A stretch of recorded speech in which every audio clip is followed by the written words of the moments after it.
Nice. That was a lot of nothing. Well, you made it. You made it for the whole thing. So let's go ahead and start that over. This is why it's important to have people in the, in the chat when you start talking. Oh, that's funny. I'm gonna have to edit that down a little bit. But yeah, guys, welcome to the podcast, the 7th podcast of the series. In the last one, we talked about how we were going to break up and break down the match card. We had the opportunity to get Solo Season on, so we don't do it because it's too hard. Like, you bring in another eFederation owner, and then there's too many things to talk about, and then people in the chat, you guys want to ask questions, and then we get off. So it's easy to get off. It's easy to stay on task when it's me. So we're going to go back. We're going to re-talk about and break down the WCW Revenge pay-per-view card. So what's going on, JP? Welcome to stream, brother.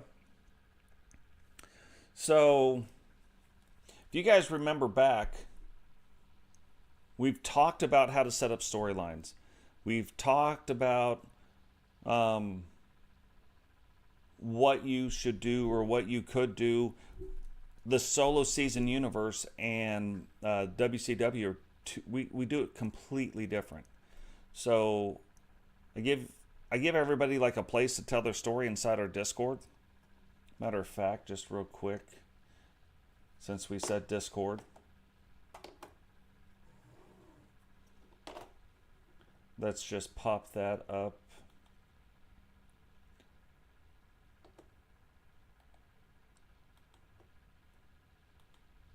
And guys, later on, if Discord does a little thing to protect the streamers or to protect I don't know what they do, but it really jacks up when you're trying to invite people in with a link. So then you have to disable the stream mode. Makes no sense. I think they'd do something a little bit better than that, but I get why they do it. But yeah, so at the end of the day, and I'm doing good. I'm doing good. You guys are probably too wondering why, like, we don't have, like, I didn't do the shows. We had about 4 days in between to do some shows. But the thing is, and you'll kind of see part of it. You won't see the end of it, but you'll see part of it by breaking down this match card.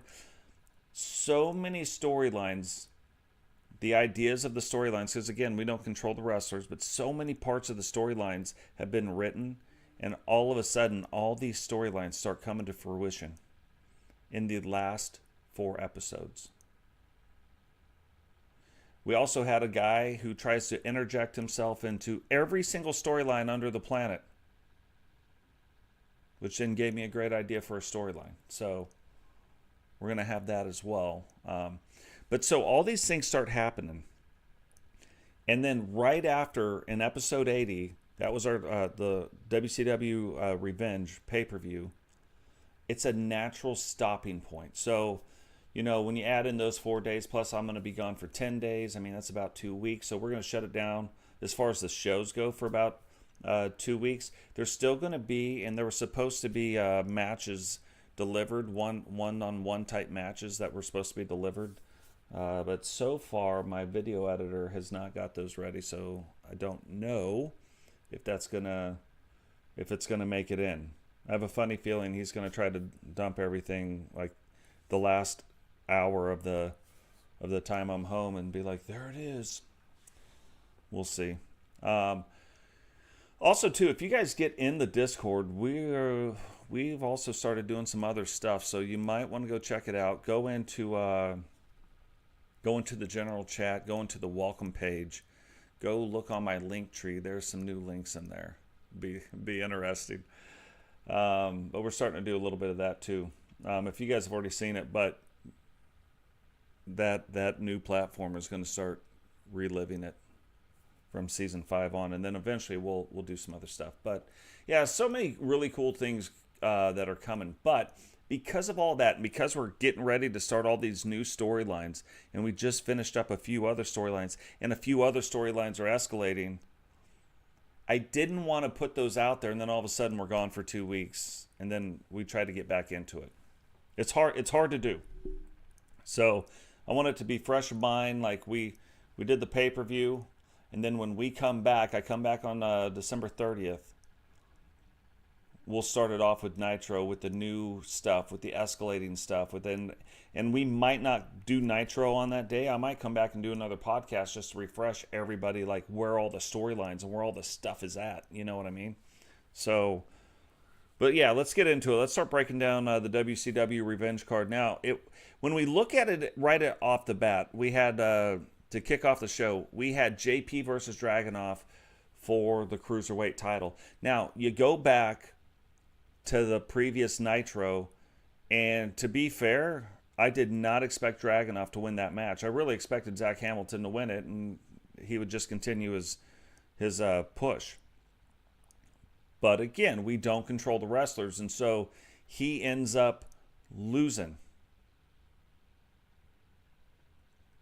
So when he loses, I'm like, okay, let's give Vampiro a shot. Vampiro's not been on the biggest streak either, but neither is Dragunov. But with the win, it stopped the losing streak of Dragunov in the ratings part. And so Dragunov goes from a 74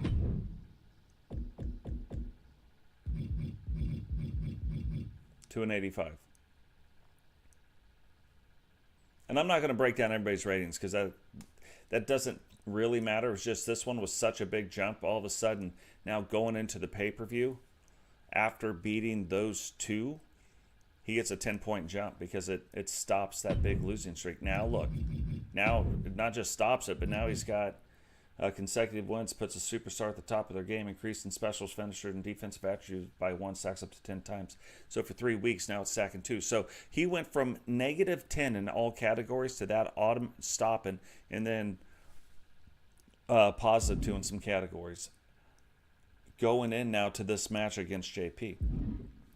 JP at the time is struggling. Like, it's not going well for JP either. So you've got the Syndicate all of a sudden not doing the greatest thing. Savage is really kind of the only one that's putting the wins up on the board right now, and Zach Hamilton. But then Zach loses the one match, right? Vampiro ends up losing the match on Thunder, and now we have JP coming in, and JP's rating, because I haven't switched the ratings, is at 86. So it was 86 versus an 85. I mean, it kind of gets it in there. But then the storyline part of it, the part where this starts to develop even more, is now there's only one faction that has 3 cruiserweights in it. And that's the Syndicate. So now you've got the Syndicate with all these cruiserweights.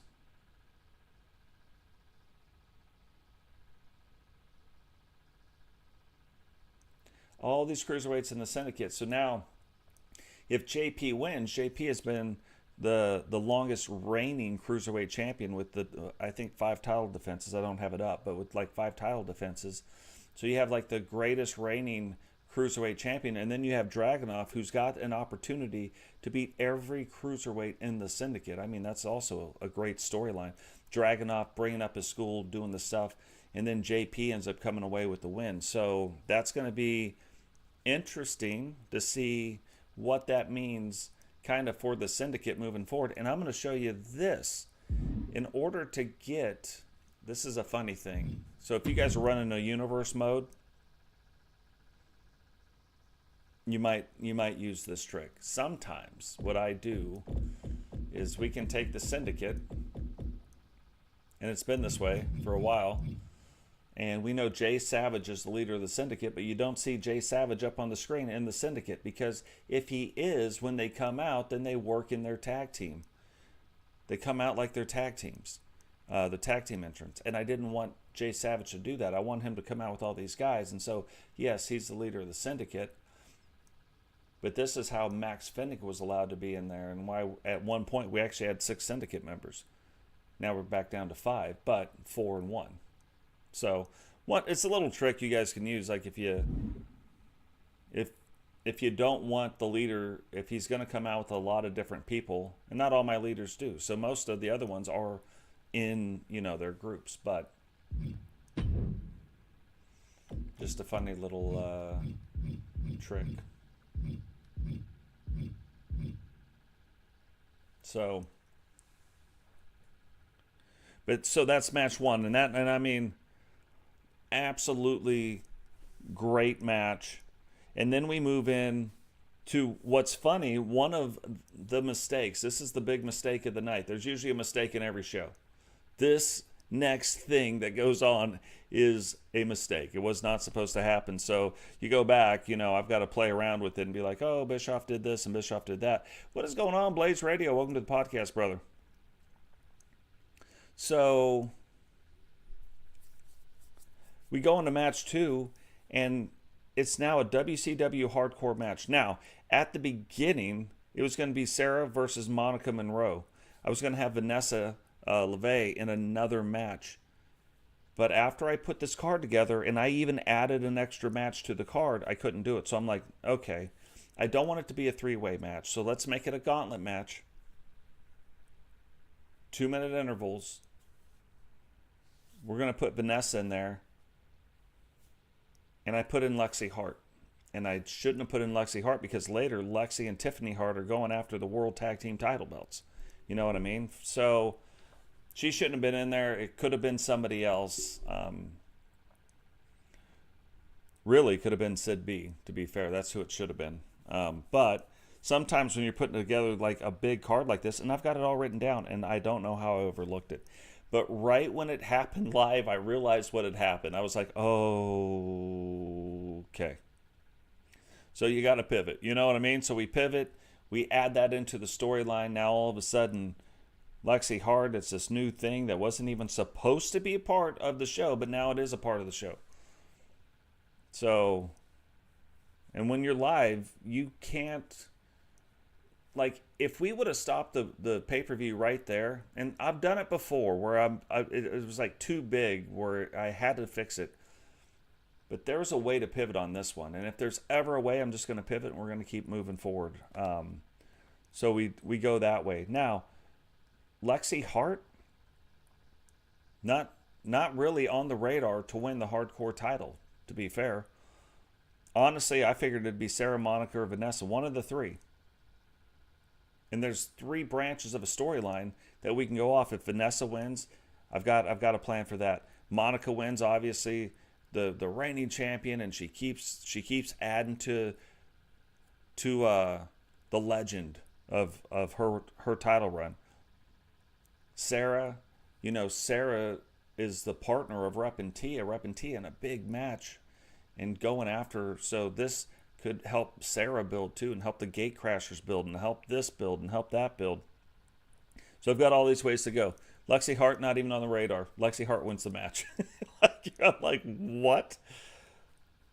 Which is fine, because now in the middle of this, she didn't have a way to go before the match, but I've already created the storyline. So she ends up winning that match, and then later, and shortly later, it wasn't even going to take very long, she's going to be in a tag team match. So getting a shot at 2 titles, absolutely crazy. You know what I mean? So it ends up working now where we've got 4 different branches. And this is the part where you're writing storylines and you're telling the stories in the ring, where you've got to be able to pivot and move quickly, because I can't write out a storyline that says these 4 women are going to wrestle. Lexi is going to beat Sarah. Monica then comes back and beats Lexi, and Vanessa ends up, winning right there in the end when nobody. I don't know who's going to win. It's AI versus AI, so there's no way to be like, this person's going to win, this is going to do this is going to do this. Now, as much as I know the AI and as much as I understand the mechanics of certain things, I can guess who's got a slightly better shot. I mean, a 51% over a 49. I can kind of figure out who's got a shot at winning. But again, we go back to the Dragunov match on Monday Night Nitro. Dragunov, no business. A 74 beat a 93. You know what I mean? And this is what I mean with like movesets. For whatever reason, Dragunov's moveset matched up really well with Zach's, and he ends up coming out with that win. So that is one of those things. Now, we move on to the next one. So we've got the Lexi Hart thing now set up. Didn't go kind of the way I thought it was going to go, but again, went completely different. And I'll be honest, even in the first match with JP and Dragunov, I wasn't even expecting JP really to win at this point, because I'm like, oh my God, Dragunov, he's been winning at the 75 and the 74 mark. Now he's up in the 85 mark. Like he's got a good shot to win. JP hasn't been on a roll. Like when he came back off the injury, all of a sudden, little ring rust. But then they end up putting on a really, really good match. So that's that. And then we move on to match number 3, the hardcore match, Ken Shawn and Brooklyn Jokers. And there's a lot of people that have tried to get involved in this. And there's a couple people that tried to get uninvolved, that are involved in it regardless. So they learned that in WCW it doesn't quite work like that.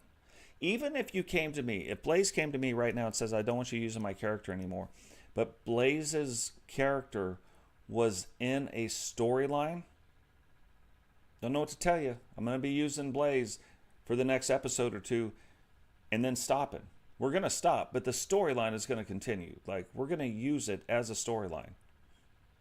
Just, that's how this federation runs. So, you don't want to use, that's one thing, and that's fine. Nothing wrong with that. I'm not even be mad. But you can't be like, don't put me against this one guy because blah, blah, blah, blah. No. If that's where the storylines are going, if that's what we build up to, and now we're at the pay-per-view where we're about to get the payoff, right? Me and Blaze talked about this. I don't know why we call them pay-per-views. They're more like free-for-views, but that was from Blaze, not from me. Can't take credit for that. But if that's the thing that is going on, your character's getting used through the rest of the story arc. I'm going to speed it up. But they're getting used, and then they can walk away. Gotta love Rex. Man, I did something. I was trying something, speaking of Rex, where I took photos of me, input it into an AI thing, and got kind of a headshot from here up, but it was a little cartoony because it's AI. I then removed the background and tried to put more of a skin color background on there. But look, I'm using things that no business using to try to do all this stuff, and loaded it up. And if I could have got the AI to not try to be so photorealistic and then put shadows on my face, so you see the shadow right here, it would put the sun over here, so my nose shadow would come over to here. I uploaded it, but half of the face looked really good, and that side with the shadows obviously didn't. But yeah, I was like, I was really going to change. Me and Rex weren't going to look anything alike, but yeah, it didn't work out. So we still kind of do. Even though mine has a face scan, it's a little bit different. But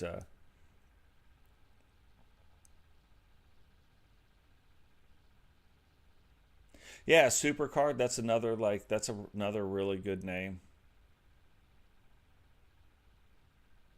Yeah, I just remember we were talking about it. So yeah, that's some of the stuff there.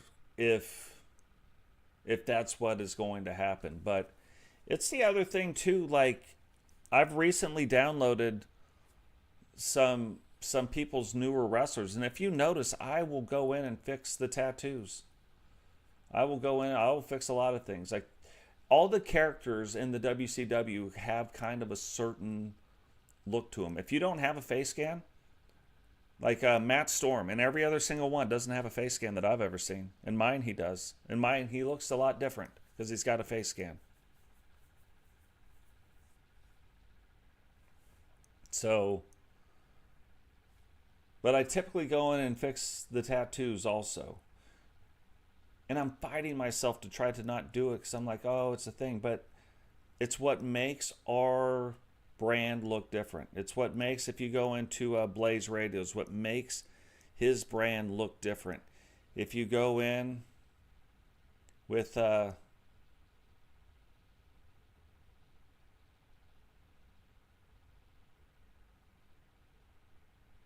yeah, I do too. I get why they got rid of it because of the cutting and the clipping and the stuff. But yeah, no, I miss the body morphing too.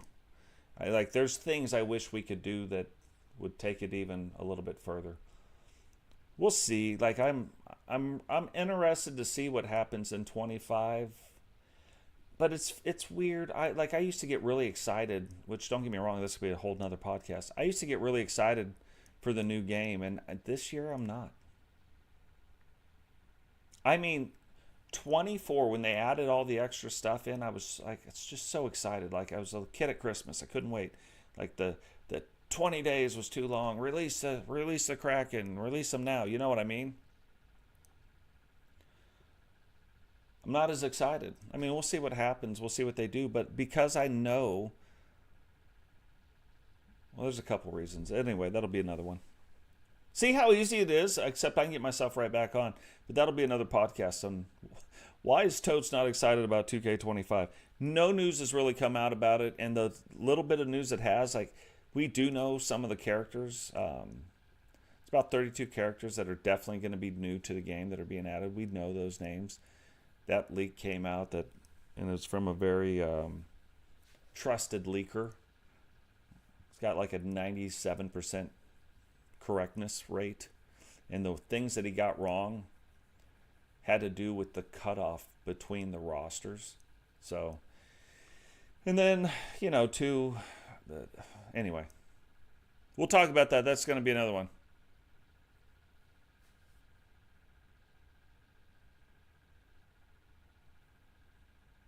Yeah, that's the same thing.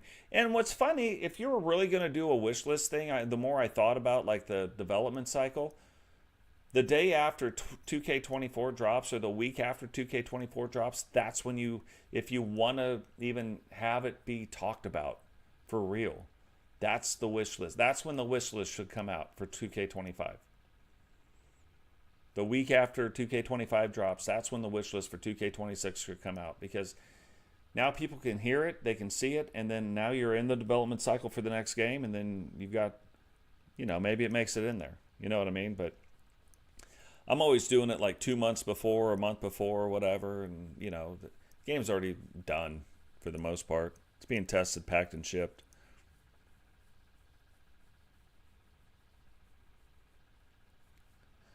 So then moving on, we move on to the Kenshawn and the Brooklyn Jokers thing. Now this one is amazing. This match was going to happen no matter what. This match was a match that was supposed to happen the pay-per-view before, but due to some weird circumstances that never happens, but it did that time. Kenshawn's character, all of a sudden I didn't have him, and I couldn't put him in, and he couldn't get him uploaded because of the weird dumb My Faction crap that they do. So we couldn't get him uploaded. Ends up missing the pay-per-view. We finally get him uploaded, and it starts building. But what's funny is that part of the story doesn't build as well as it was before. All of a sudden it's not building well, and it didn't until the Thunder, the episode 79.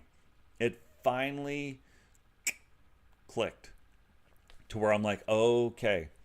But this is one of those storylines where it's really, and it's always been between Kenshawn and Brooklyn Jokers, but other people have really tried to get involved in the storyline, and I haven't let them. Now they are a part of the storyline in a really weird way. But this is why I didn't want to start the Nitro and the Thunder. These two shows are going to set up some really interesting stuff. It's going to be some really cool storyline type stuff. I'm really looking forward. I'm so excited to do it.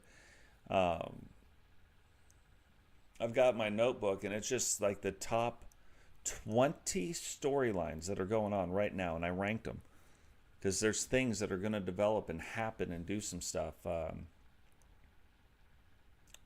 It's going to be interesting. It's going to be really cool. I'm excited. I'm excited. So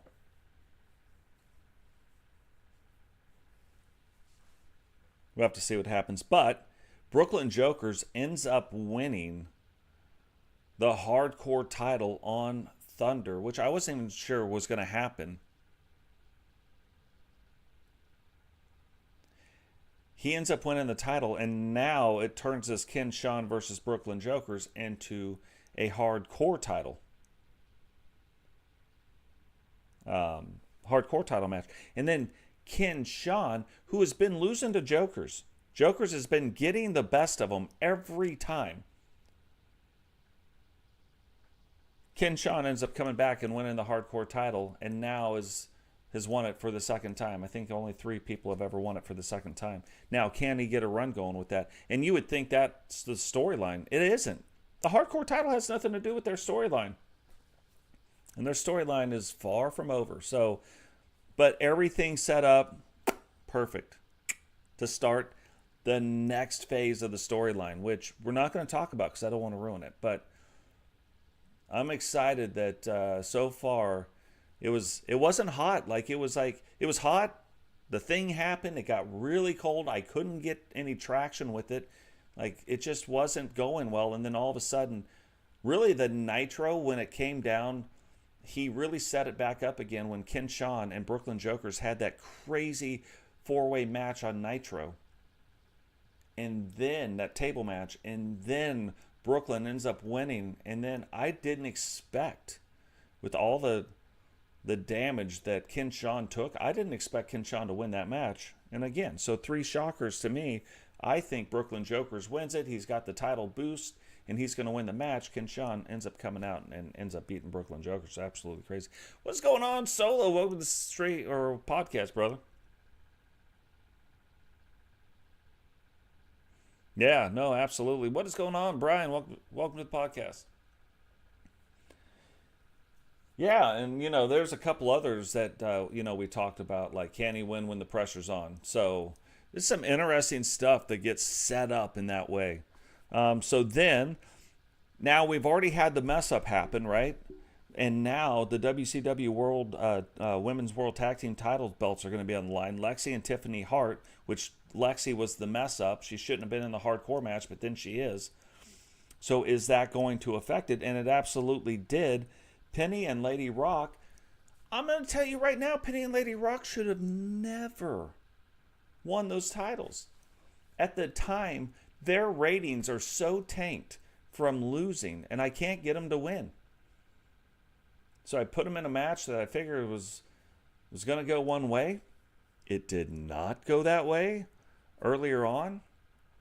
And now they are almost on an epic title run because the belts have boosted them through the drop that they had. And now they're winning, so they're already coming back out on the other side. So sometimes when people are losing and their ratings are starting to get tanked, I put them into tag teams with hotter wrestlers. Well, that's not what we did this time. So this time I let them stay together, and they're both on a downward trajectory. And then all of a sudden, they end up winning the tag team titles. Lexi and Tiffany Hart, who were on an absolute tear. Lexi proving it by winning that hardcore title a little bit earlier.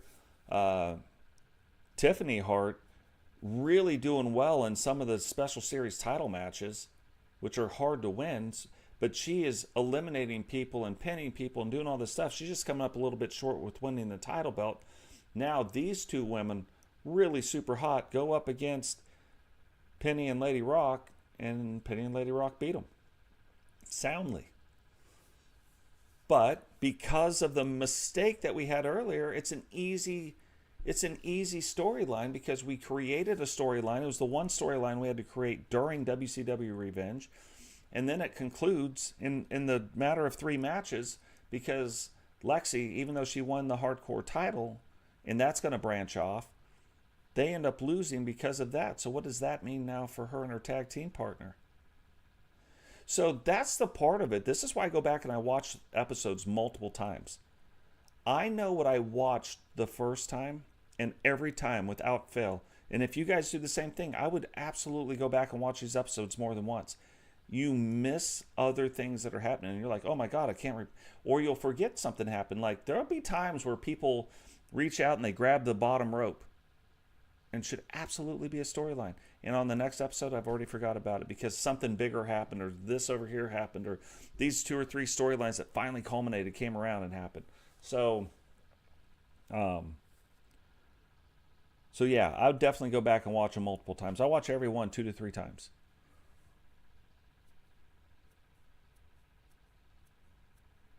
Now we go on, and again, this is another thing that ends up happening.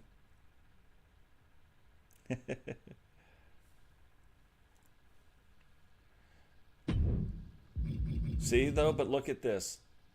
This is crazy. Like, just before we get on to the next thing, look at the status effect right now. This status effect, everything is dropped for 8 weeks, 9. Now, Blaze wins a match, wins that second match, it immediately goes away. Because this one will take over and cancel that out. Consecutive wins. And all of a sudden now Blaze is back up in the upper 80s. So yeah, things happen quickly. Or can happen quickly. Or they can keep going the wrong way. Just crazy. So now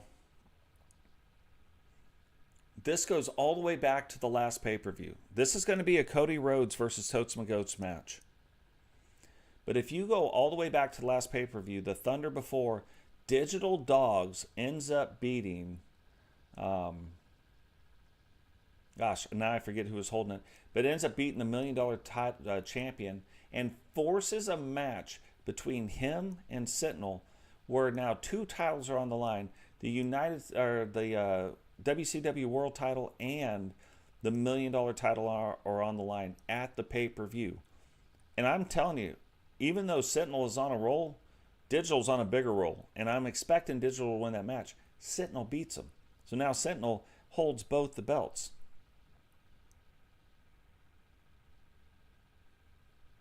Now we move on. Sentinel ends up fighting against...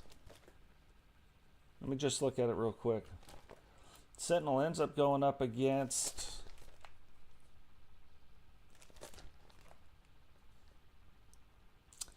Jay Savage. And I'm hoping Jay Savage wins. But the problem, if Jay Savage beats Sentinel in this match, he's the Universal $1 Million title holder. Why would he fight Bret Hart for the Universal World title? Now that doesn't make sense. What's going on, McWayne? Welcome to the stream, brother.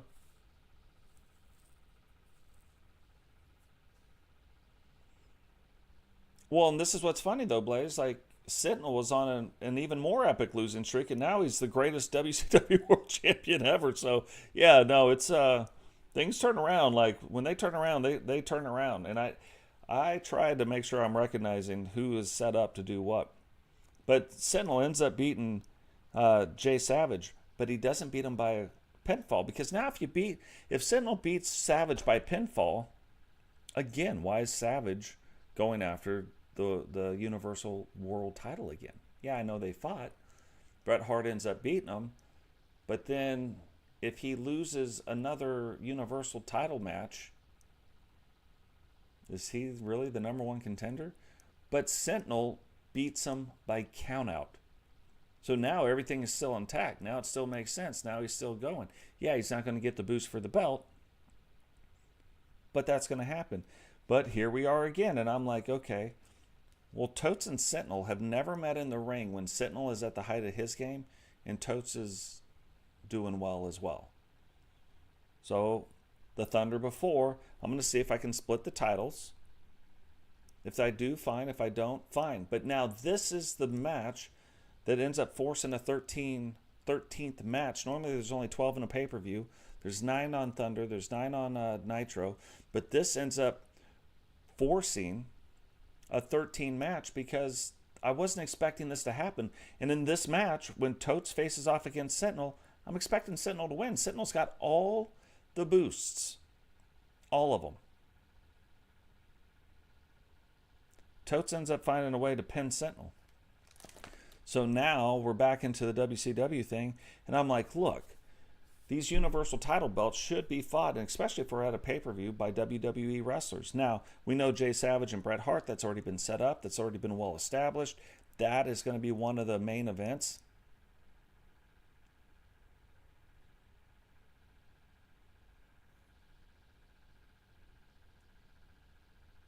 But that's going to be, one of the main events, so we know that. But the other 3 matches we haven't really set up, like who is Witcher going to face off? We'll talk about that in a little bit. Who is Crimson, who ends up winning the Divas Championship, which, again, didn't see that coming. But it ends up breaking her out of her streak, and now she's, watch out, universe. She's on another level. And I'm like, man, if you go back all the way to season 2, Cody Rhodes and Totes My Goats were the 2 original people that fought for the Universal World Championship. Cody Rhodes beat Totes. Totes comes back later and beats Cody Rhodes to win his first Universal title. But Cody Rhodes beat Totes, and Totes beat Cody Rhodes. And now there's another Universal title belt up for grabs. Why not put Cody Rhodes and Totes? Let's see. The rubber match. Who's going to win? Totes ends up winning. Which also starts to set up a much bigger storyline that you guys are going to see here in a little bit. It wasn't like I've been trying to set up this one storyline and it hasn't been able to get set up. And I can't tell you what the storyline is because it'd be more fun to watch it, right? But it is almost set up. I needed 5 things to fall in place, and in this pay-per-view, a couple of them fall in place for us. Totes Rhodes. Yeah, no, and that's absolutely true. You can have fun with losing. You can have fun with winning. So when you're winning, have fun with it. When you're losing, have fun with it too. Help build somebody else's story. In wrestling, we call it putting somebody over. Be the one to put somebody over. Then people will want to put you over. So that's a 2-way street. So Totes ends up coming in, pinning Cody Rhodes, ends up winning that match. And then we move on to the WCW Tag Team title match. Vipero and Zach Hamilton versus Grady and Herbie. Now, it's a tag team elimination match. Vipero, again, on this epic losing streak. He was on a crazy hot streak, now on a crazy cold streak. And then you have Zach Hamilton, who, yeah, he might have just lost the belt, but he hasn't lost 2 in a row, so nothing as negative is going against him yet. And he's on a hot streak, and I'm like, man. Now, Herbie, who's another one. Herbie and Sentinel, I don't know which one of those 2 lost the most matches in a row. Actually, I've got it over here. I could probably just count and figure it out.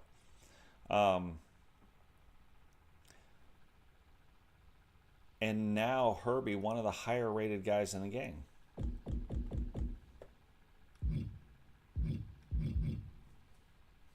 $92. Herbie was at a 72, 71 at one point. Now at a 92. And American Alpha, once that forms, and they're going, him and Grady, on another level. So, but now the Syndicate kind of in a position where they've got a lot of shots tonight. Their leader is going to get a shot at the Universal World title. These guys are getting a shot at the WCW World Tag Team titles. JP getting a shot at the Cruiserweight, and JP comes through with the Cruiserweight win. So now these guys are getting a shot to come through. Zach Hamilton gets eliminated by a countout. So remember, Zach Hamilton now is at 91. And that should be after. See, it's this streak right here. Still unable to take it all away right then. But ends up getting eliminated by countout, and now it comes down to Vipero. And Herbie ends up coming out on top and beating Vipero. So, but it's just one of those things where this is a thing that is building. There is a huge storyline now because of what is going on. That's going to be what Solo calls big business. Because of what is happening right now with what I just talked about, with just the Syndicate alone, it's going to change the direction of our universe. And I keep trying to fight it, and I can't fight it. The game is like, oh, you're going to do it, buddy. And And yeah, we are going to do it. This is one of 3 reasons why I didn't want to do Nitro. Because we could have got into Nitro, we could have got into Thunder, and then I would have been gone for 10, 11, 12 days. And then it loses the steam. Right now, natural stopping point. That's why I was like, no, we'll do a podcast. I may even podcast tomorrow. I may do a creator stream tomorrow. I want to show you guys some interesting ways to do title belts. Some different techniques. Now, I'm not just one way. This is the one way to make everything the greatest. No, I want to show you some interesting techniques for you to go out and make better title belts. Maybe we do that tomorrow. We'll have to see. So Grady and Herbie end up winning. But again, Zach Hamilton, his loss is by count out. By Piro loses by pin. And now that brings us in to Jane and Melinda. So Jane, again, she's our first in the game on either the men or the women's side. There's only 2 right now, but she's the very first. No, I think there's 3. There might be 3. Grand Slam, Universal Grand Slam champion. So very hot, but haven't seen a lot from Jane. So then Jane comes out, and you see she's no longer part of a group. She's getting back to the Legend Killer, where she's going to go in and start dominating again, or trying to. That's like the point at where her road is taking her, which is kind of cutting down now the Order of the Phoenix. And now, when you start looking at the bigger picture, you don't have a lot of teams left anymore. You have the NWO. On the men, they have 4, and on the women, they have 5. Those are like your biggest groups. You have the 4 Horsemen who have 4. You have the Syndicate right now who have 5, but that's on the men's side. And now the Order of the Phoenix go from 4 down to 3. You have another group of women, the Disciples of Darkness with Crimson, Awesome Christina, Nikita Walters, and Tekrin, but they're not even really a group. Like, I'm pretty sure they'd fight each other if they could. They just kind of believe kind of the same thing, and so they kind of hang out. But they have never done anything that really makes them work together, minus Crimson and Awesome Christina. They've been a tag team for a long time. So, but the other 2 ends up joining, and it's because of Wrestle Wars. Again, where I took Jay Savage outside of the technical faction, so he doesn't get it even announced. You guys probably don't know it. I announce him as the leader of the Syndicate all the time. What's going on, Wolfpack? Welcome to the stream, brother. So I introduce him all the time as the leader of the Syndicate, but the game doesn't, because he's not in that faction. Well, it was the same thing where we had Nikita Walters in Monsters Eclipse, but they needed a 5th guy for Wrestle War, so we took them out. We put her in. And same thing with Tekrin. Took her out of the tag team and put her in. They still walk their people out, but now they walk out like actual managers do instead of the other thing. So little tricks you can do with the game. But now Jane, getting ready to walk her own path, is now going up against one of the hottest wrestlers in the women's division. And that's Melinda. So now Melinda, holding the TV title, holding the U.S. title, goes up against Jane, one of the greatest women wrestlers that is out there. I mean, really, if I was going to put them out there, Ozzy and Cheyenne, number 1. They've earned it. They've got the titles, they've got the pedigree, they've got all this stuff. They got the win-loss record, which is crazy hard to do. It's hard to be over, like Blaze talked about, you're going to lose. Yeah, well, it's hard to be over 500. It's hard to be like you won 5 and lost 5. Not easy. If you stay in the universe mode long enough, doesn't matter. You're going to have wins, you're going to have losses. But these 2 women, on another level, guarantee you. And I'm figuring it all out right now, but I guarantee they have the highest winning percentage of anybody, anywhere. So, crazy.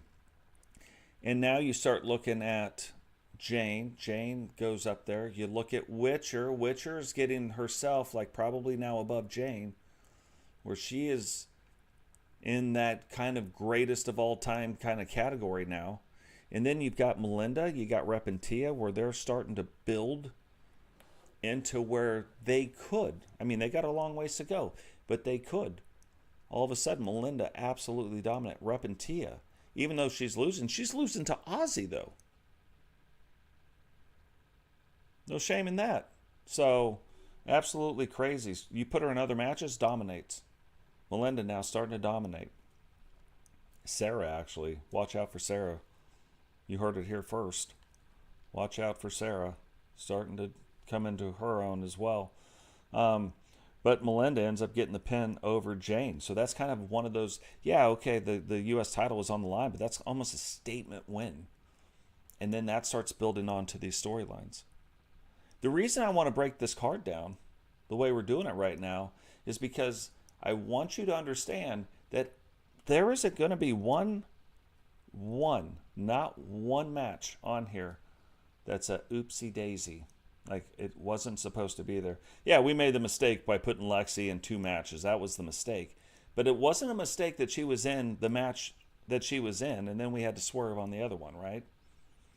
So, then we go into Matt Storm. And I said in the beginning, I said, man, I see big things for this guy because I see how he wrestles and how he does whatever. Now, when you guys watch your characters, so a guy like Matt Storm that uploads his own character, Wolfpack, you're going to see this. When you upload your character, I don't tell you, but you can read it right on the rules page. You're only getting 1 finishing move. There is not 2 finishing moves. Sometimes there is. If one of the finishing moves is a off the top rope, or if one of the finishing moves is a submission. So a couple people have submission and whatever finishing moves. And that doesn't mean that, oh, because I had to this and that. And nobody has the same finishing move. So if you've got a person like, for instance, has a choke slam, there's already a guy and already a girl that does a choke slam. So then we have to change up, I think it was Stephanie?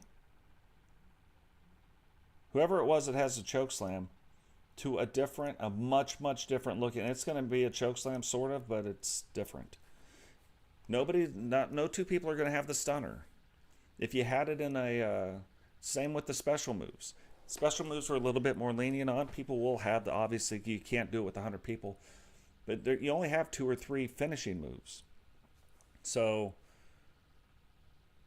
when you start seeing that, and then you see your person, then you're kind of like, oh, Samantha. Yeah, so Samantha has a much different looking choke-ish type slam now. And it's pretty badass. Like, don't get me wrong. I try to stay as true as I can to people's characters. But there are rules in the WCW.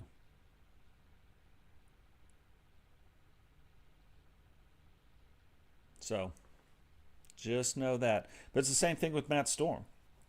Okay?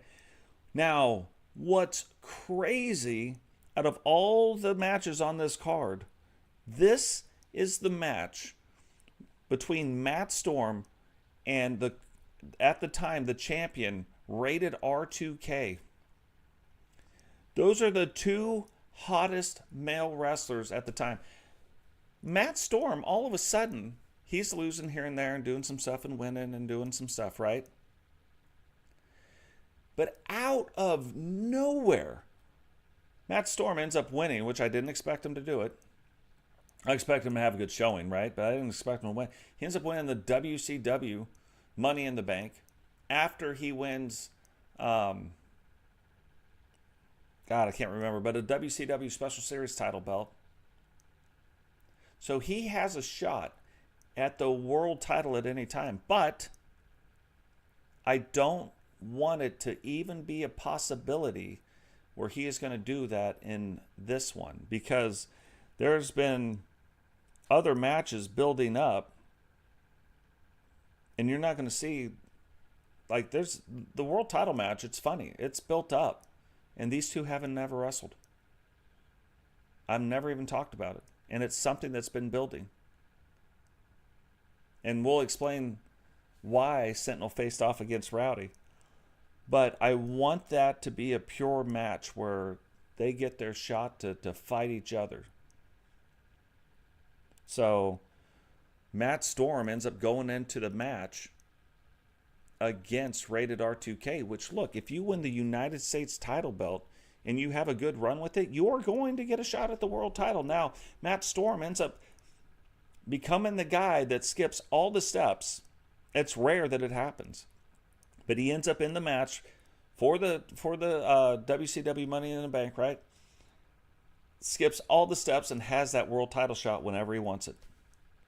And then he also gets a shot at the United States title and wins it against R2K, the hottest wrestler out there. Now, think about this. In the chat, what would you do if you were writing this storyline?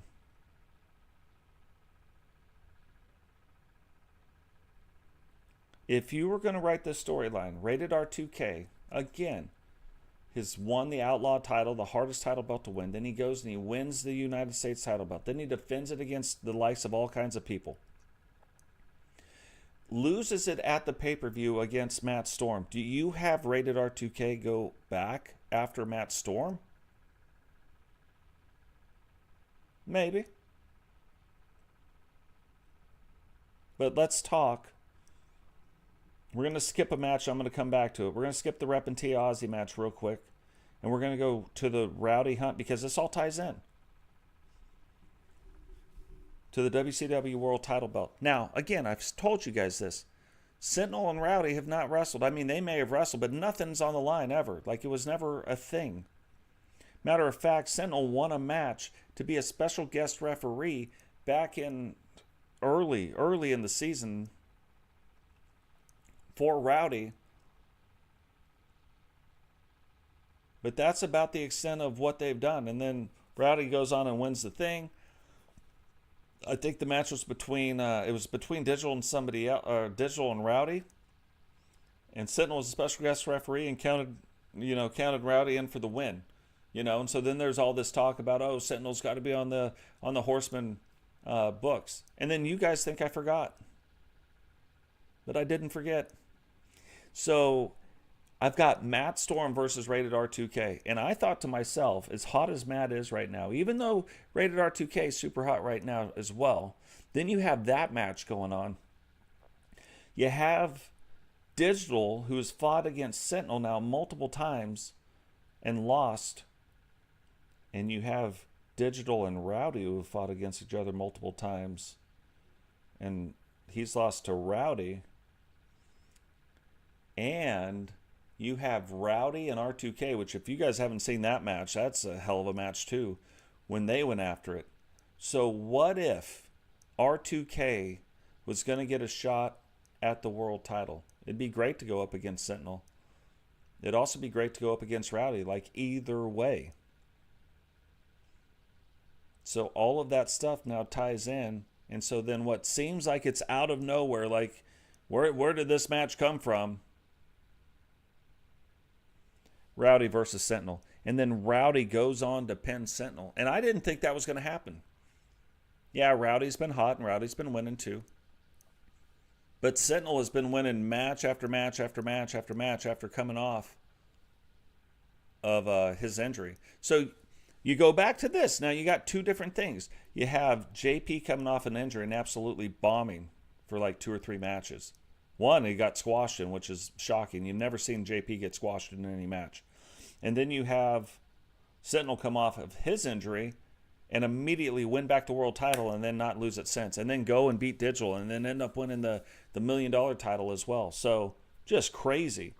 So now you've got this match, Rowdy Hunt versus Sentinel. Why not? 2 big guys getting after it in the ring. It was a really fun match, really good match to watch. And it was a great match. If one of them would have came out and squashed the other one, wouldn't have been that great of a match. I would have been like, it would have been highly disappointing, to be fair. But it didn't go down that way. That match could have went either way at a number of times. So, great match. And then Matt Storm wins the United States title and frees up R2K now. So now you've got Rowdy who's hot. You got Sentinel who's hot. Because it's, again, they've only lost one match. What's going on, Raymond? Welcome to the stream, brother. They've only lost one match apiece.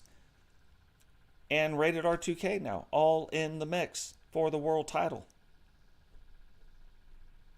And then with the world title being with Rowdy, it sets up a completely different branch, huge branch. We talked about the huge branch that has happened now in the syndicate. Another huge branch being created now with the Horsemen. Horsemen holding the Universal Tag Team titles. Horsemen are holding the Universal $1 Million title. The Horsemen are holding the WCW World title. Horsemen are holding, pretty sure, let's see what Bama's holding on to. Let's just look real quick. Holding on to the WCW television title. Horsemen went from holding hardly any titles to now, again, all of a sudden holding almost all the titles again. Only one not holding something right now is Eagle. Just saying. Setting up some big things that will change the path of WCW. Absolutely crazy. So, now let's back up. We have Rep and Tia too, and Rep and Tia has been going and doing this back and forth for a long time now with Ozzy over the course of shows and 2 different pay-per-views. She's beating everybody but Ozzy.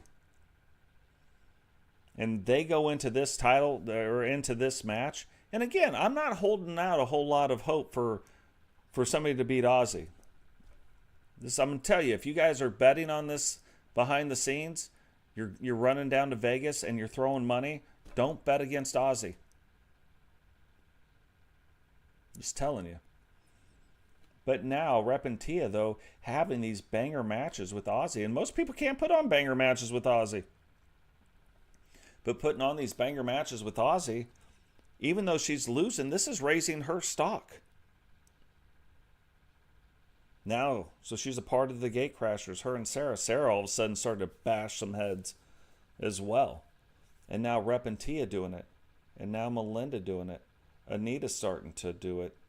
Sid B starting to get her ground. Sometimes it takes a minute. So a lot of newcomers coming into this thing. And then, if you guys don't know who Wolfpack is, he's got some things too. He's got some sisters that will be doing their thing here before too long in the WCW. We're really excited about that. That is going to be... Since we're talking about storylines, we're talking about stuff, even though I'm not going to tell you about the future storylines, but how things have set up so far. Another thing happens, and we talked about this in the very first one, and I think even in the third one, but I'd like to drive this home.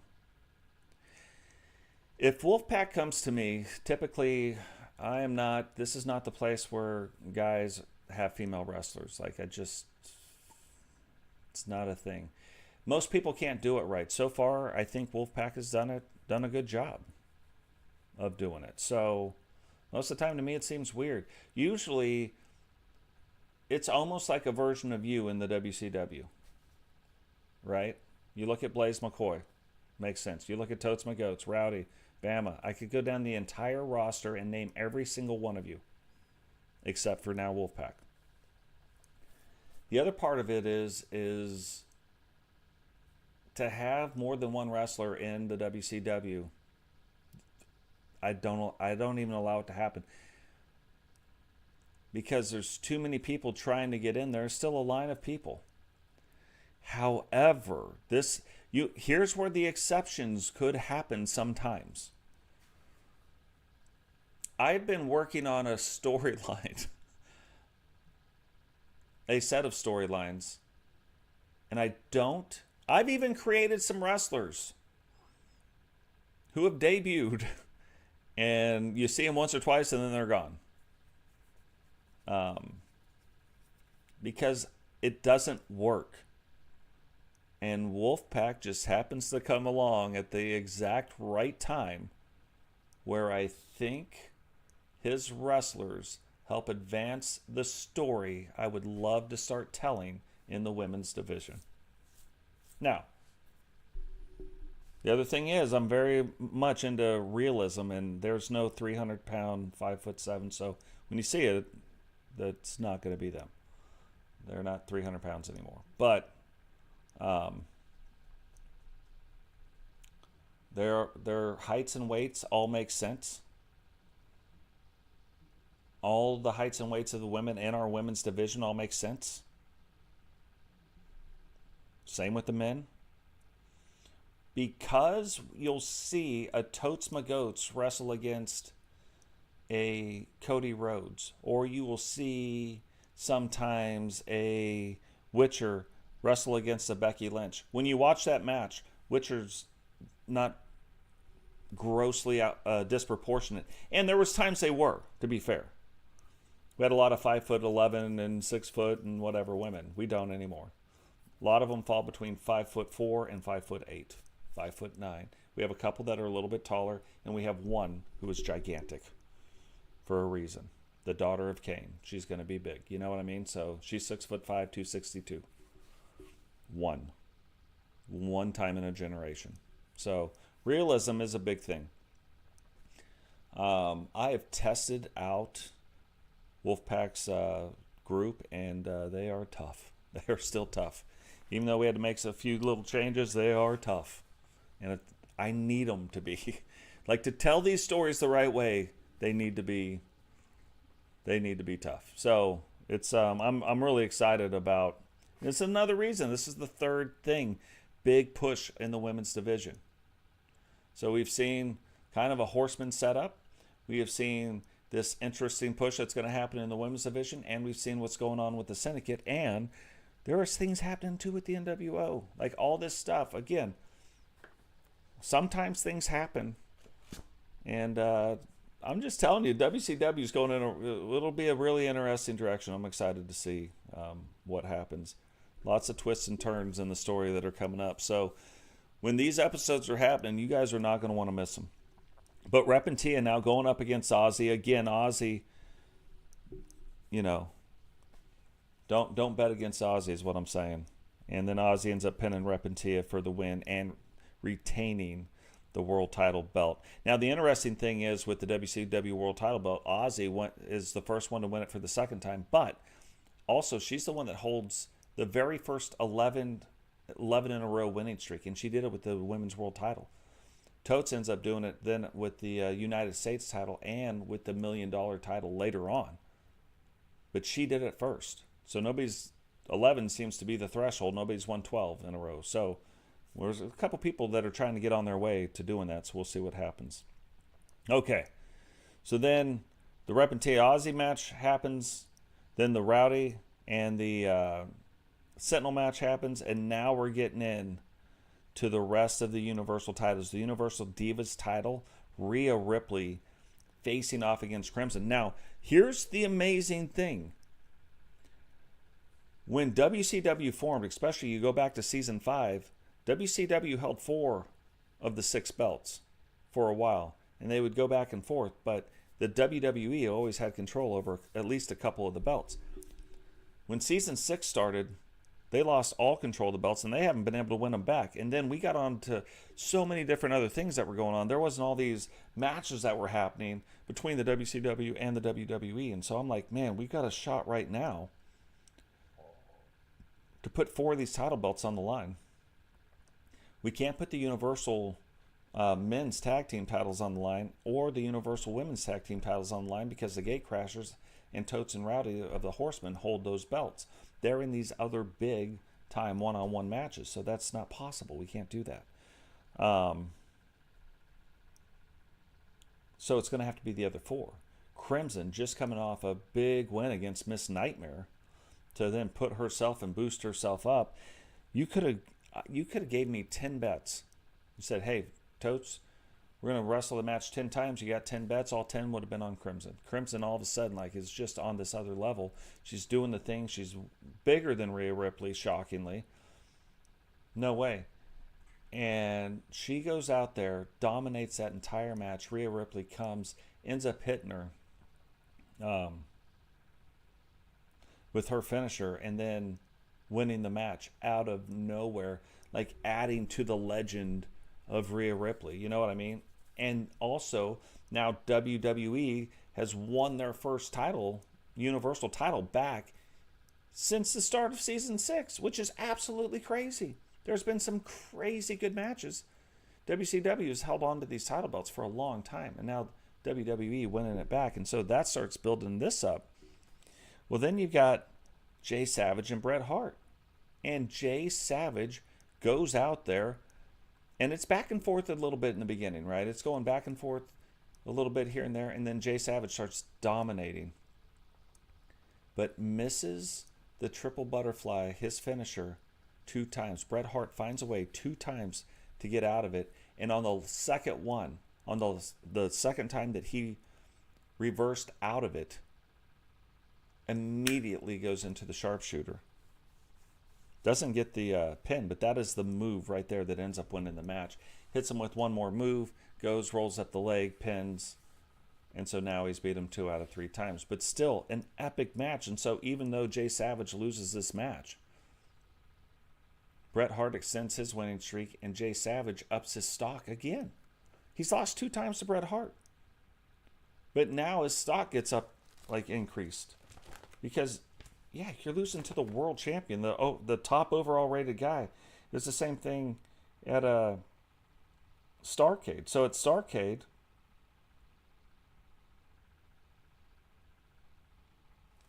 it was a pin again. So the one thing that Bret Hart does is tap you out, right? Taps you out with the sharpshooter.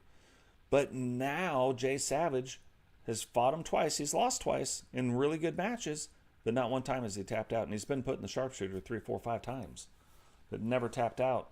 Bret Hart had to put him in a pin. So it's one of those things. And then this is an interesting one, and this is going to come back around. So then in the final match of the night, you have Becky Lynch versus Witcher. And Witcher, again, on this streak where she is winning, and she ends up beating Becky Lynch by countout. And it was a good match. Like, it was going back and forth, back and forth, back and forth. And I'm like, oh man, what's going to happen? If you go all the way back to episode 77, Thunder, even though the title belt wasn't online, Witcher fought against Sarah. And that's another really good match. And all of a sudden, Witcher wins by countout.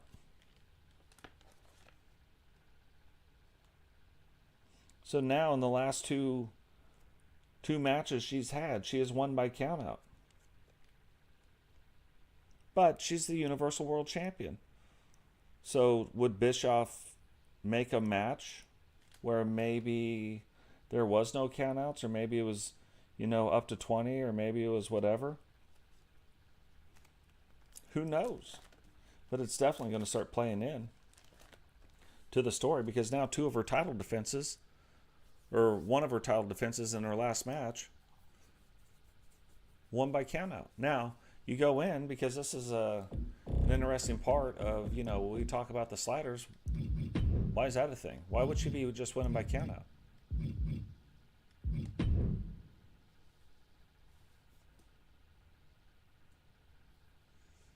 Prideful's down, Perseverance way up.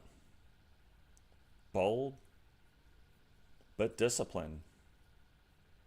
I would have guessed her personality type, instead of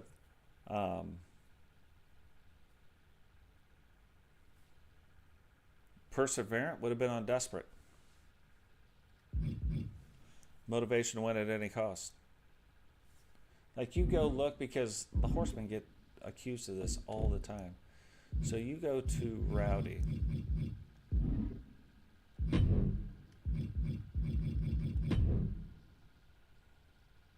It's another interesting one. I would have thought Desperate would have been on there.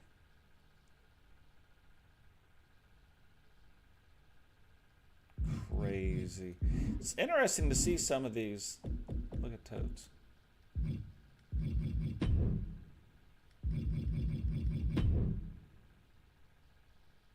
Huh.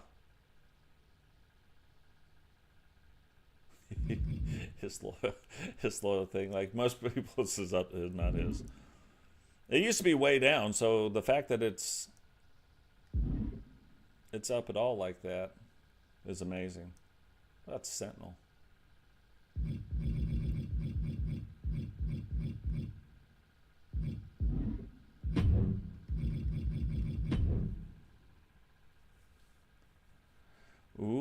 Sentinel, look at that. Used to be more disciplined. Now it's switching over to aggressive. Crazy. And none of these I set at 100. These move based on wins and losses. So, what's going on, Vipero? Welcome to stream, brother. Yeah. But yeah, that's breaking down the card. I just want you guys to see that no matter what happens, every one of these matches is on this card for a reason. And if maybe one of the matches you think should be on the card isn't there, it's because there's too many other matches. Because that happens.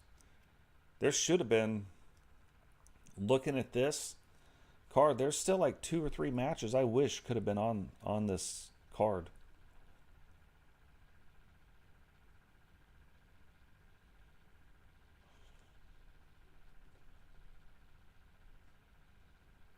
You go through, just kind of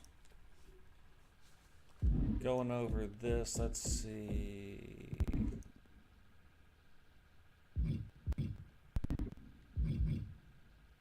Yeah, Brutus Walters, that should have been on the card. I wanted to see Brutus Walters going after the world title or going after Rated R 2K.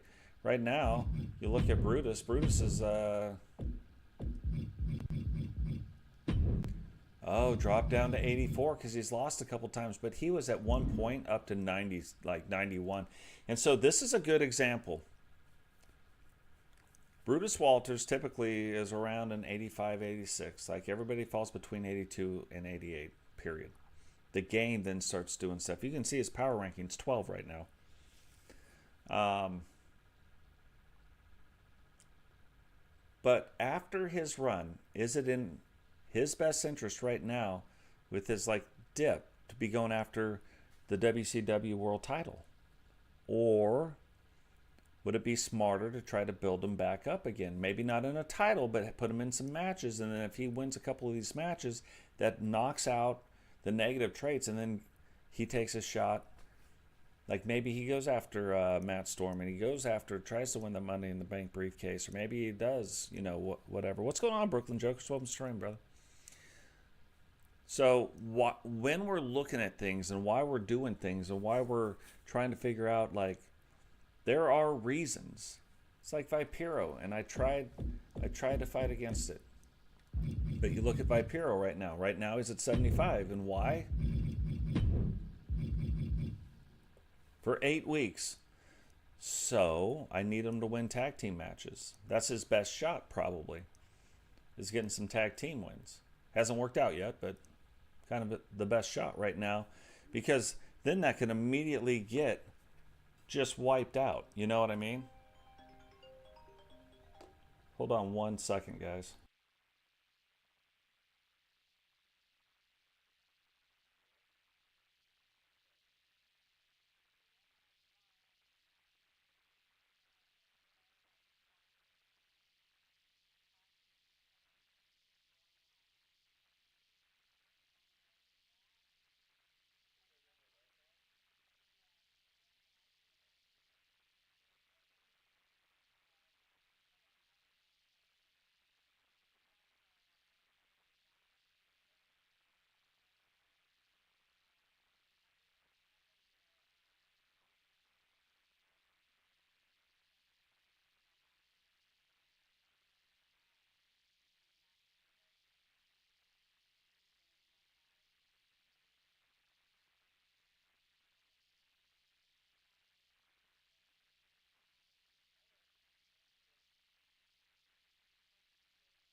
So yeah, so trying to break Vipero out, because again, Vipero, before you look at how hot Matt Storm got, how hot Totes was, how hot Rated R2K is right now. That was Vipero. Vipero was the next one, and then things happened. So, and then more things happened. The harder I pushed, because you look at just the cruiserweight division. We've never had a cruiserweight win a world championship. Is it going to be JP? Is it going to be Vipiro? Which one can win it first? Will a cruiserweight ever win the world title? You know what I mean? Will it be McWayne?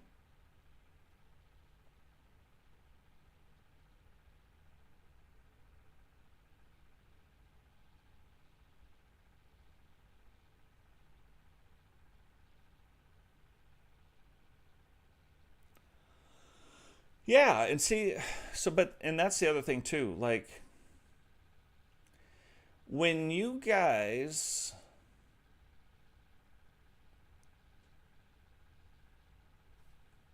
like, there's a guy, and they say this is what they want, and then we start going down that path, but they see something else happen in a match because we're going that way, which we don't always.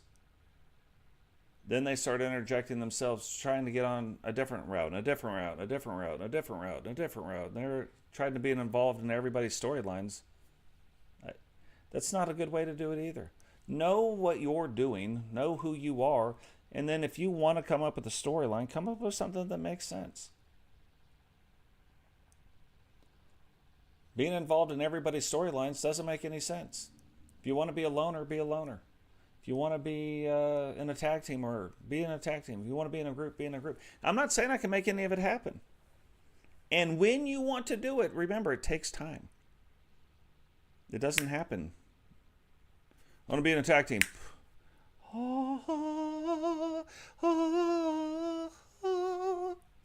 And then you're in a tag team. No, it doesn't happen like that. So stick to the thing that you're sticking to. If you're going to be the loner, be the loner.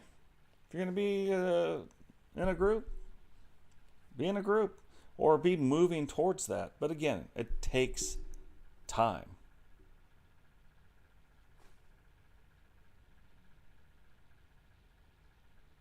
Yeah, I did hear that. Absolutely, I'm shocked Rex didn't hear that.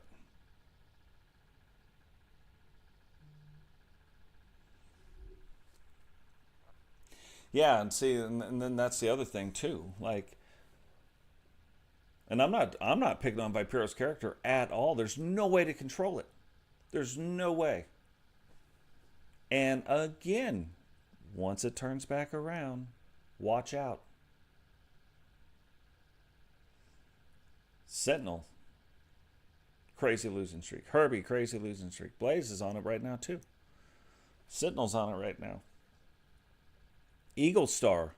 Oh man, you want to talk about a losing streak? What's funny? Like I've showed you guys this before, but if we came in here just real quick,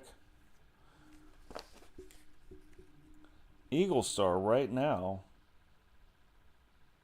1, 2, 3, 4, 5, 6, 7, 8, 9 losses in a row. Rowdy at one point had 5 losses in a row. Recon Delta, the former world champion, is on a losing streak now. 1, 2, 3, 4, 5, 6, 7, 8, 9, 10, 11, 12 losses in a row. JP was 1, 2, 3, 4, 5, 6, 7, 8, 9 losses in a row, and then went on 1, 2, 3, 4, 5, 6, 7 wins in a row. Lost 1, won 4, lost 4, and then won 1 again. So Digital Dog's longest winning streak looks like it's been 6, and the longest losing streak looks like it's been 6.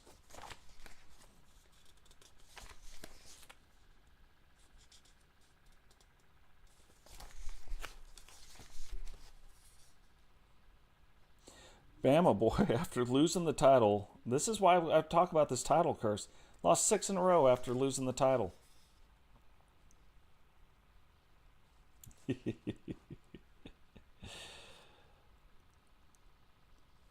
Grady had a 4, 5, 6, 7, 8, 9, 10 losing streak before going on a winning streak.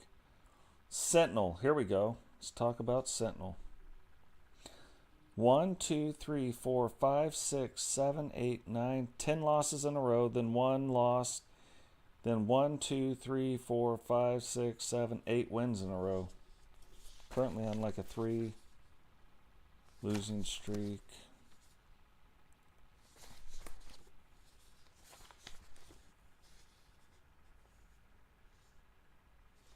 Cheyenne's never lost more than 3 matches in a row. Ozzy has never lost more. It's crazy. She's never lost more than 1 match in a row. It's on another level.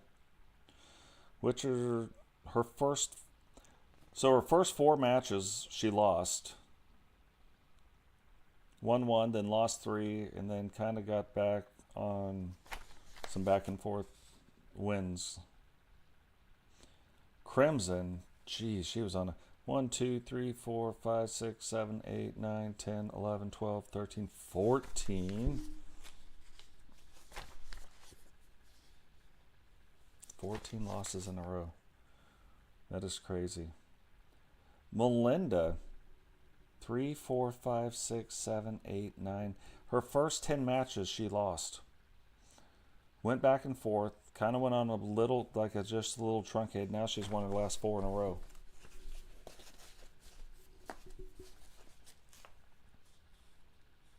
Repentia lost her first 4 matches, then went on a 3, 4, 5, 6, 7 loss streak. Went back and forth. Jane has never lost more than 2 in a row since joining the WCW. Totes, let's figure this one out. Figured it out. Totes, the 18 match winning streak he went on, but lost his first 3 matches.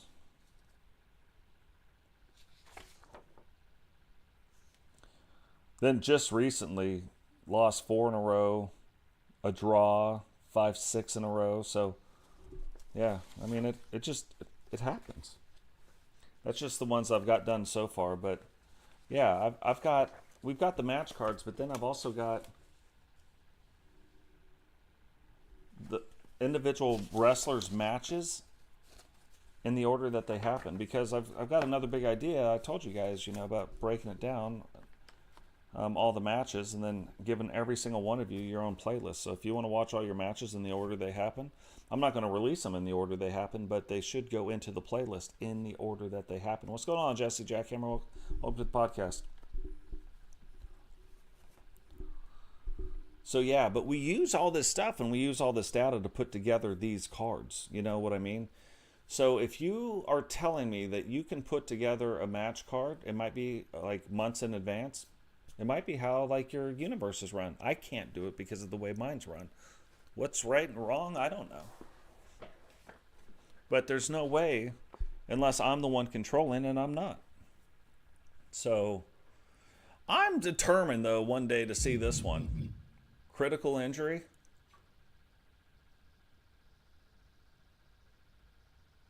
I mean, I don't even know what would happen. I wish injuries played a bigger thing, but everything's always a minor injury. Now you could get them to keep going and doing some stuff, but and maybe that would affect it. I don't know.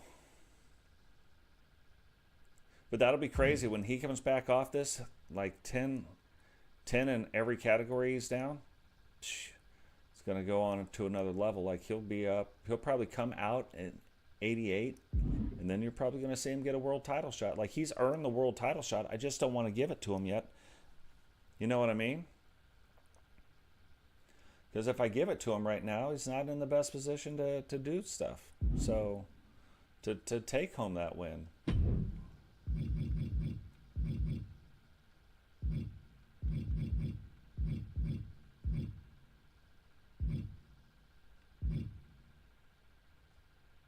I love looking at these stats from time to time. Now, of course, it's only like in this game. But it's interesting, like how many game days people have held on to the different titles. You know what I mean?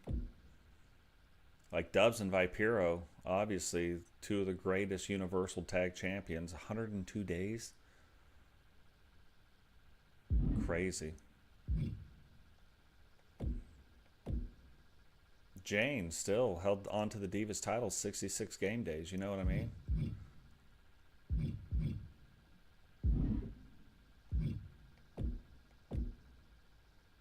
Angela Starr and Jane, 83 days. Rep and Tia and Sarah making their run, though. Bret Hart. Look at that. Roman Reigns, 73 days. Bret Hart. Yeah, he'll beat that this week, matter of fact.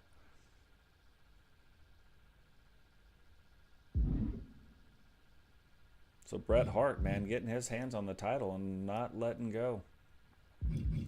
Cruiserweight title. JP, 36 days. Yeah, he's got the most title defenses in a row, but 36 days also there. Television titles. You want to talk about a hard one to hold on to for a while. Eagle Star did it. Chris Ray, JP, Cody Cam, Agent Destin. Look at that. Totes needs to go win this belt and hold it for one more day. But 99 days coming up just short before losing the belt again. Bobby, 43 days, holding it long. But here's the problem with part of it. If we go down, like this wasn't supposed to happen, and then it switched the belt out for some reason.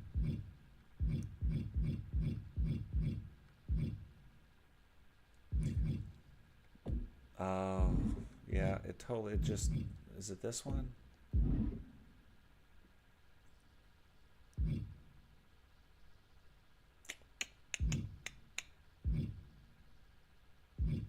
Our old WCW World Title belt.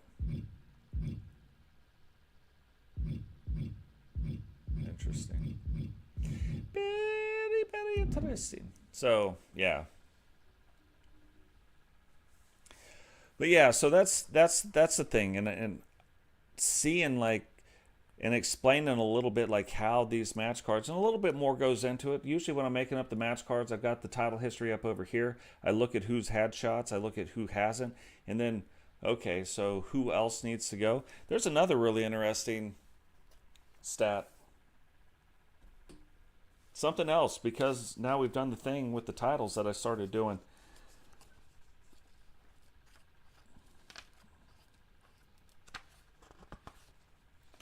Because this was kind of mind-blowing to me when I laid it out this way.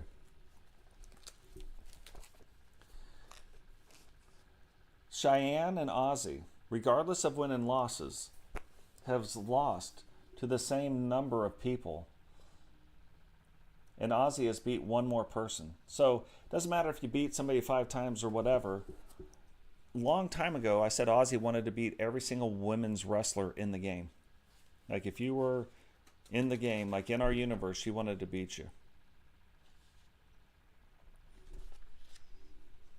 And so now, just kind of laying it out, seeing, okay, who has she beat? Who has she lost to? If you look at it,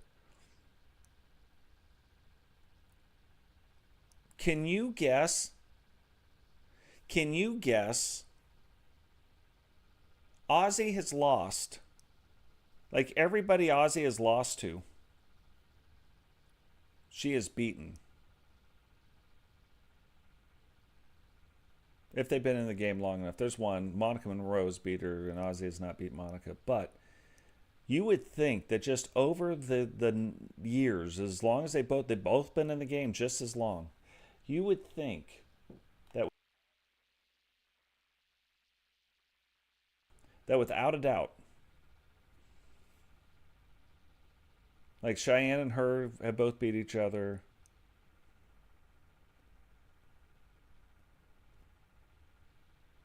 Jane and Ozzy beat each other. But there's a few, actually. So Kylie Watson has beat Ozzy. Ozzy's never beat Kylie. Ozzy has never beat Mimi. Ozzy has never beat Angela Starr. You look at Cheyenne.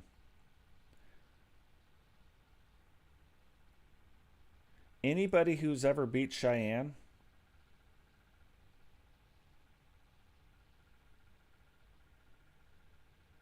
everybody everybody who's ever beat Cheyenne, minus one WWE wrestler, because they've only wrestled one time, Cheyenne's beaten. So Ozzy's got like 3 or 4 people that she has never beaten who have beaten her, where Cheyenne doesn't. Matter of fact, Cheyenne probably wants to get her hand on a world universal title so she can challenge China again and have a shot at beating her. You know what I mean? But yeah, so it's kind of crazy. It's kind of interesting. It's those like little stats, and that's why I say the stuff that I know and the stuff that I bring in when I'm saying tell the story. These are the facts that I'm bringing in during the wrestling matches. These are the things and the pieces of information that we use to tell the WCW story. And that's why I think our product is a lot different from most people's products. For what and how I do it, I'm like one of the better ones. Now I'm the best. Let's be serious now. Look at me. The best. You know it and I know it. This is the worst town Riley's ever been to. No, I'm kidding about the best thing, but we're up there for the way we do this. Blaze does not do it the same way. Blaze does it differently. Blaze is one of the best. Me and Solo don't do it the same. Yeah, we tell stories, we do the thing, but how we get there are completely different. So he's the best in the thing that he does, because I don't think anybody else does it the way Solo does it. And so, that's what makes things interesting to me. Yeah, Steve Vipero's the best. JP's the best. Everybody's the best. I don't know. If you're talking about in the ring, Vipero, I've whooped you multiple different places. In multiple E-federations. I'm starting to think I'm the best between me and you.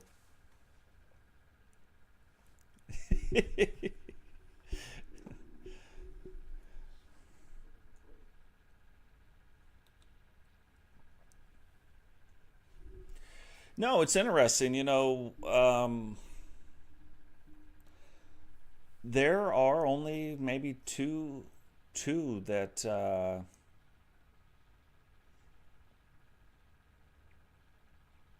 there are only two that it would be interesting to have a super card with.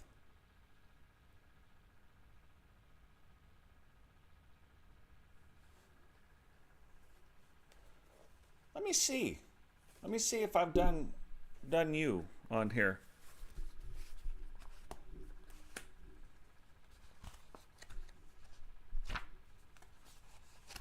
I've done me, so it doesn't matter.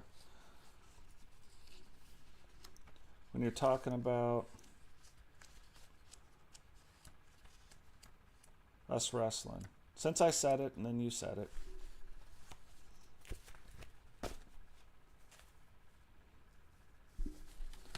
So the very first time me and Vipero wrestle, we wrestle Season 6, Episode 7. It's a 4-man elimination, and I pinned Vipero to win that match. King of the Ring, round 1. I even beat a Vampiro. But it wasn't Vipero. The second time wasn't. Okay, so Vampiro. No, it's the only time we only met in the ring one time.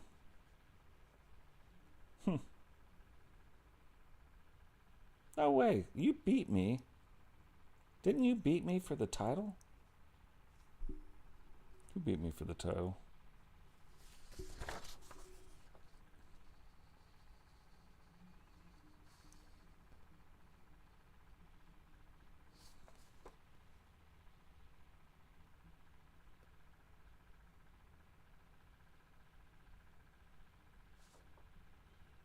I'm missing it.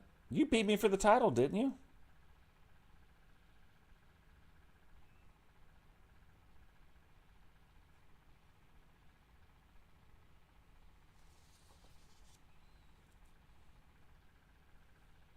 I can't believe I'm missing it.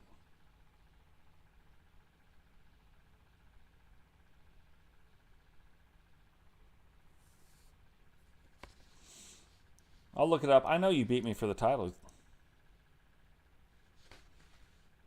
I just don't see it on here.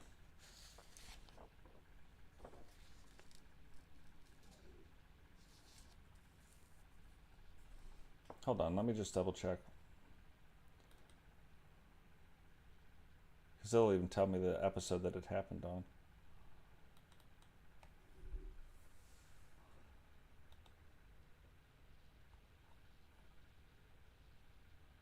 Yeah. Yeah. Vipera. Episode 41. Yeah, I just don't have it on here.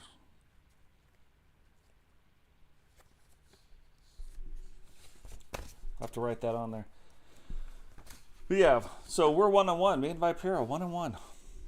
I beat him in a King of the Ring tournament. In a 4-way King of the Ring tournament. It came down to me and him in a 4-way match, and then he beat me for the United States title. Yep. So, but yeah, that's the fun stuff right there. Fun stuff. So, anyway, guys, that is going to do it. I'm not seeing any other questions going on right now, but a lot of stuff goes into this stuff. You guys put a lot of effort into it too. With when you guys show up and you guys, you guys are participating in the chat the way that you guys do, and that's why we're growing. Go on to my Discord. If you made it this far, go on to my Discord. Go into that hashtag welcome channel. There's a thing in there called Linktree.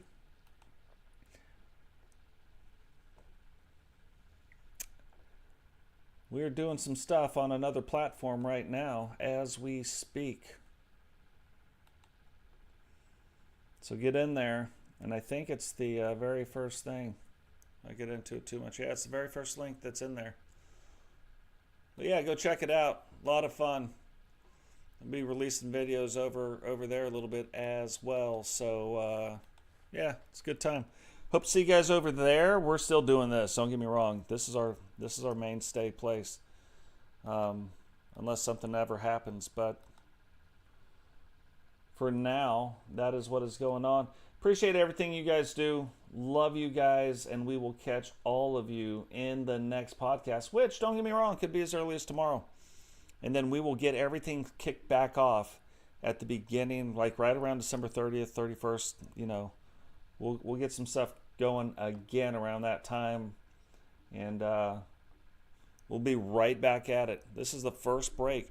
I used to take breaks all the time, and this is the first break I've taken all year. Now, that doesn't mean that content won't still be coming out on the channel. It absolutely will. Not as much as I wanted, but it'll absolutely still be coming out. So be checking things out over Christmas vacation. We'll have a short release every single day.